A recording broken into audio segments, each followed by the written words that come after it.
bring in Mike Florio, Pro Football Talk Live co-host, NBC Football Night in America contributor, and the show that precedes ours on Peacock. Let's start with Lamar Jackson here. How did we get to this point? And we always love to say, what's the true value of the contract and who won and who lost here? Well, we don't know the true value yet because we haven't seen the full numbers. We have limited information so far, but it's a 5-year, $260 million contract from signing. Usually it's an extension, and we ignore the fact that there's old money involved. Let me give you a great example. Good comparison. Jalen Hurts. He actually has a 6-year, $259 million contract when it's signed and when it's applied. Lamar, 5 years, $260. Lamar makes more over 5 years than Jalen Hurts makes over 6 years because Jalen Hurts had that 1 year left that gets attached to the 5-year extension, making it a 6-year contract. So there's little things like that that need to be explained. It's easier, though, once we get the full numbers. And we'll get the full numbers, Dan. Full guarantee at signing, and also how much of the injury guarantee becomes fully guaranteed after the first year, because they're not going to cut him after 1 year. How much flips? What's that total number? That helps us understand how good of a deal it is. Any chance the Ravens regret this or will regret I don't think this? they regret it. I think they regret the fact that they couldn't have gotten it done sooner. Okay. I think it should have been done last August. Look, we reported in the aftermath of the Jalen Hurts deal. And I think the Jalen Hurts deal, Dan, was a very valuable piece of this. I think it snapped Lamar Jackson out of his Deshaun Watson fever dream. It finally got him to realize, I'm not getting 5 years, fully guaranteed, 230, 240, 250 million. It's not happening. It's the aberration. It's the outlier. I have to do a traditional deal like Jalen Hurts. And that's what he did. Now, I think he should have done it last August. Last August, he would have gotten 133 million fully guaranteed at signing. Last August, he would have signed a deal that would have flipped another 35 million to fully guaranteed in March of this year for 168 that would have been fully guaranteed as a practical matter. He should have done it in August.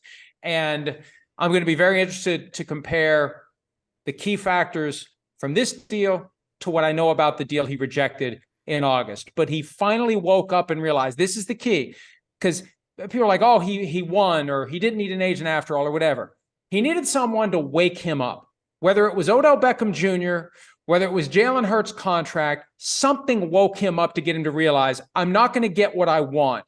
I better just take what I can get. What's Aaron Rodgers getting paid this year? $60 million. Okay, where did I see $107 million? There's all sorts of different numbers that flow around. Look, his cash flow is 100. Oh, yeah, they did something with his contract. Yeah. And I haven't seen the actual documents yet, so I'm not ready to accept that someone else's characterization of it is accurate. There was something about his salary next year being $107 million, but that's including the $60 million he's due to make this year. But he's still going to make $60 million this year. He's not playing for $1 million this year in New York. They did something in Green Bay so they could trade the contract in a way that reduced the cap hit. But the Jets aren't paying him any less this year than what he was supposed to make. He didn't take a pay cut to facilitate his trade in New York. But they're not paying him $107 million this year. No, $60 million is what he was due to make this year. And I've heard nothing to suggest he's taking a penny less than $60 million. But that's still pretty good for a guy who's pushing 40, $60 million in cash flow this year under the contract he signed last year with the Packers.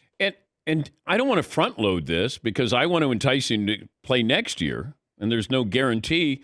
And what did you make of what happened with the Jets in the draft with a team that needed offensive line, and they ended up getting somebody for the defense? Hidden cost of that final Aaron Rodgers trade. Look, Dan, I think the Jets got fleeced here. When you look at everything they gave up, they were desperate to get this guy.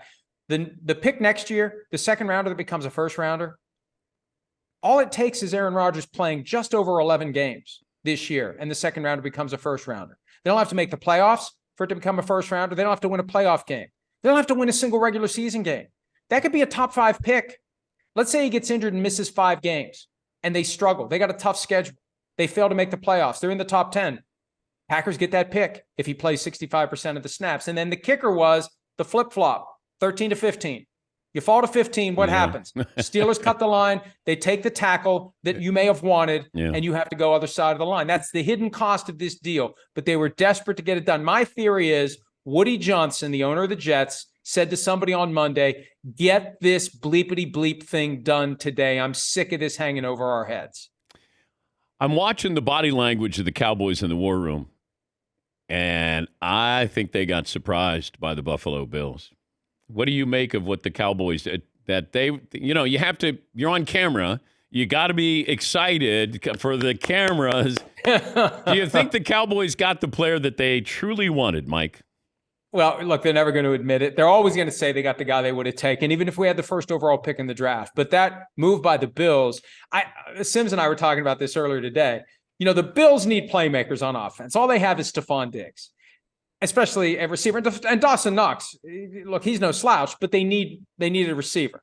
You get through 19 picks and not a single receiver is taken. This is great for the Bills. And then receiver. And the Cowboys are lurking for a potential tight end. And I thought the Bills were going to move up even higher than they did. But I think they got desperate to get that guy. And now they have Dawson Knox and Dalton Kincaid. How's that going to work out? I don't know. But they need pass catchers for Josh Allen. He's Mike Florio from Pro Football Talk Live. Let's play the Will Levis game. Who takes him? Well, you got teams out there that were potentially looking at quarterback that didn't take one in round one. What happens in round two? Does Tennessee try to move up? Do the Steelers dangle that pick all day long to whoever wants Will Levis? Somebody explained to me, I haven't written this yet, but somebody explained to me this morning what can happen. When a slide begins, there are so many insecure teams about their own evaluation that when a guy starts to slide, they doubt their evaluation and they worry, what are others going to say? What's the owner going to say? What if he doesn't work out? You have your evaluation. And the person I talked to today thinks 20 to 25 teams had a first-round grade on Will Levis. But once he starts to go, people get wobbly about what they really think, and that slide gets fueled. So that raises the possibility that one of these teams out there, Dan, that is thinking, we need a quarterback. We didn't get one last night. Let's see if we can trade up and get in position to get Will Levis. And it's good for Levis from this standpoint. It's a 4-year contract, not 5 years. It's better to go high round 2 than low round 1 because you don't have to worry about the 5th-year option. Like Dak Prescott, even though he went far later than round 1, he was able to put the Cowboys in a corner pretty quickly. I don't know if that made him feel good last night at 11 o'clock as he's trying to slink out of the green room.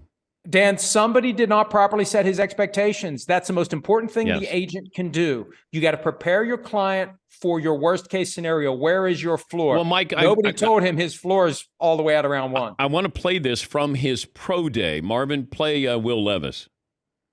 If I get invited and if I know I'll be a pretty high pick, I'll definitely go.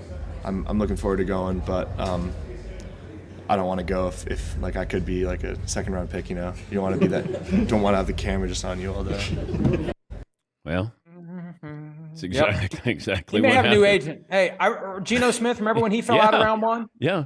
And he didn't come back at first on day 2, and then he gets picked. He changed agents not long after that. Somebody failed to prepare him for what was going to happen, or he wouldn't have gone. Why go? I know. Why put yourself through that if you think there's a chance you're going to slide all the way out of round 1? Does he go today? I think he goes today. I don't think it's going to continue. I think. No, does he show up today? Oh, good question. Good question. I wouldn't. I know I wouldn't have gone unless I'm damn sure I'm one of the top 5 guys. I wouldn't have even gone. So I think that's going to be a real tough one to get him to go back. But I think he'll be there. Hasn't the commissioner said before? Didn't they say, "Hey, stop putting a camera on some of these guys who start falling"? Hey, it's good TV, but at some point you're like, "Come on, cut the kid a break." Dan, it's on my list of things to track down. I feel like at some point over the past 15 years, I wrote a story about that. Now I just have to go find it. It's, it moves pretty quickly in these parts, but I'm pretty sure my addled brain vaguely recalls something like that, where they wanted to make it less taxing on the player, more humane, more positive, less negative. They don't want that dramatic moment where we're all enjoying in a weird sort of way this stress and strain. So we saw a few shots last night, and it was clear that Will Levis was not prepared for what ultimately happened. Where does Hendon Hooker go? Well, I mean, he's a prime candidate for the Titans because you don't need him this year. Torn ACL. not going to be ready this year. Don't rush him into the fray this year. There's a thought maybe Hooker actually goes higher than Levis if people are really freaked out about Is the Levis Malik Willis era over before it even started in Tennessee? Well, I think the moment they benched him for Josh Dobbs last year is when it ended. Okay. I mean, think about it. They're in the playoff push. And I remember that Thursday night game was approaching against the Cowboys. And it's like, they're what? They're starting Josh Dobbs instead of Malik Willis. What are they doing? They're saving Malik Willis for the playoffs. They just assume they're making the postseason. Yeah. It makes no sense to me. But think about the disconnect that apparently was there between John Robinson, the former GM, and Mike Vrabel, the head coach. Remember last year, the scene when they trade A.J. Brown and Vrabel looks like he's ready to throw someone through a wall? That may have been a pick where Robinson thinks Malik Willis is the guy, and Vrabel was never really sold on it. And so now we move on from Malik Willis. The best pick last night was made by who? I really was fascinated by Bijan Robinson. And I think the Falcons went from fringe team of relevance to real contender in one fell swoop. They do love to run the ball, Mike. You know, over 50%. They're one of 3 teams that they run the ball more than they pass.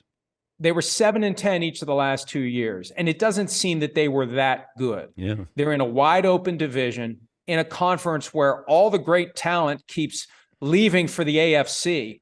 Yes, the Eagles are really good. Yes, the 49ers are really good. But when you look at the skill position players they have now, Kyle Pitts and Drake London and Tyler Algier, who still has a role in that team. And I forgot about Cordell Patterson. People are like, oh, well, Desmond Ridder, he's not a good quarterback. Well, I could be a good quarterback with that many great players around. God forbid, all you got to do is hand the football off, and off they go. So Arthur Smith, a great offensive mind. I think now with Bijan Robinson, the Falcons are the team I'd pick to win that division. And Algier ran for, 1,100 yards? Yeah, I know. And they got him out of nowhere.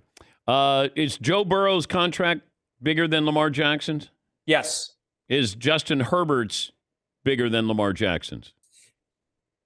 Yes, maybe by a little bit.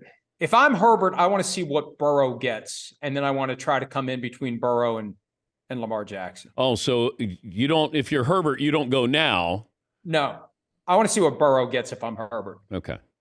I think Burrow is the one guy who may come out of this, Dan, with like a 10-year contract, and his compensation is tied to a percentage of the salary cap. Players have tried to get that. Teams have said no. I think Mike Brown, the owner of the Bengals, is enough of a renegade to tell the league, I don't care. This makes sense for us. We're going to give Joe Burrow a set percentage. So as the cap goes up, his pay goes up. The contract is never obsolete. Look at the Patrick Mahomes deal in light of all these other contracts. I know. Patrick Mahomes is getting robbed right now. Yeah. And the Chiefs are lucky that he's wired in a way that he's not kicking in someone's door saying, take care of my contract, but they need to take care of his contract. I think the Bengals avoid that if they give Joe Burrow a percentage of the cap. Have a good weekend, Mike. Thanks for joining us. Thanks, Dan. See you, pal. Mike Florio, Pro Football Talk Live. Yeah, we said it at the time with Mahomes. That is a team-friendly deal.